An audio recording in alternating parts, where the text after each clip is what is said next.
الفل. معايا لحمة ضاني اهي، عاملينها صدمة اهي، حطيت عليها بتاع ورق لورا وفلفل اسمر وحبهان وفص السكة وحطيت حبات حلوة اهي. حط عليها المية بتغلي اهي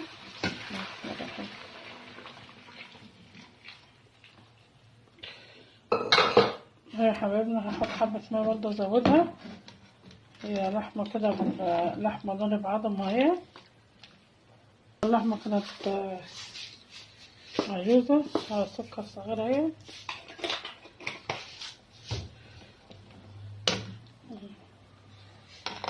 لو في ريحة، لو في رم ولا حاجة هنشيله ونديها صدمة حلوة.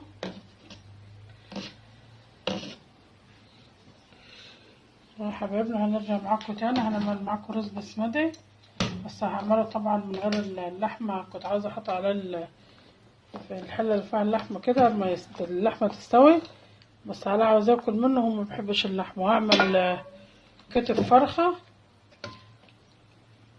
في حبة بطاطس كده عشان عليها ماكلش اللحمة.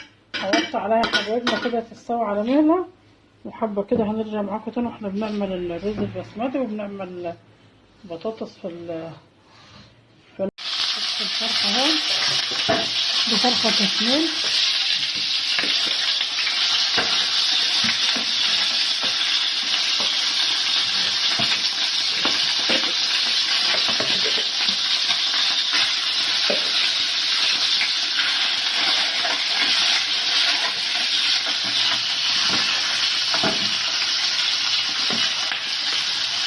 معانا حبات طماطم وبصلة وجرن فلفل. حبايبنا فلفل اسمر وكمون وحبهان وبشرة جوز الطيب وورق لورا اهو.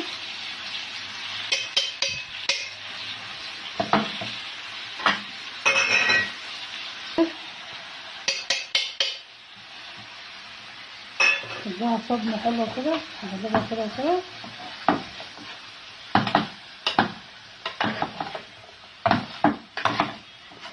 اديها صدمة حلوة كده لغاية ما اجشط حبتين بطاطس كده عشان مش هعمل كتير.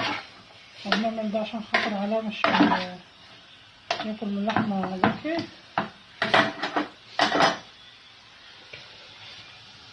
يا حبايبنا اللحمة اهي لما تغلي هنا نطفي عليها. نقعدها الفرخة قربت تستوي اهي. حطيت عليها 4 فصوص توم كده بطبسة اهي.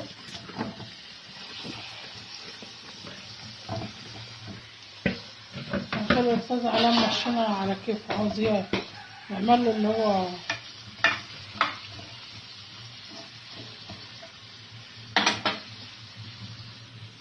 الطماطم.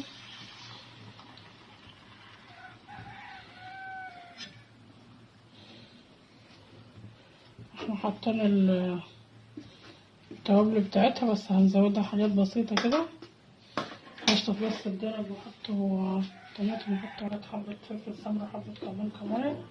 هظبط الحجم بتاعها ولما تغلي حبة كده.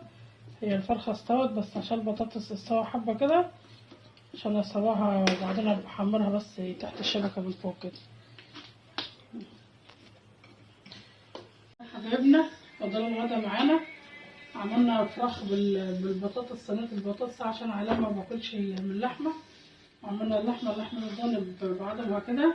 عملنا رز بسمتي وعملنا رز بشعرية اللي عاوز ياكل وشوربة لسان عصفور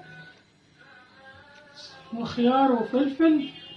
وتفضلوا الغدا معانا كلكم ومرحب بيكم. وان عجبكم المحتوى بتاعنا يا ريت تشتركونا. اللي بيشوفنا لأول مرة يشتركنا كده، يشترك ويفعل الجرس عشان كل ما نعمل حاجة توصلكم. وحبايبنا اللي معانا من الأول يعملوا لنا لايك حلو كده وكومنت حلو. والسلام عليكم ورحمة الله وبركاته.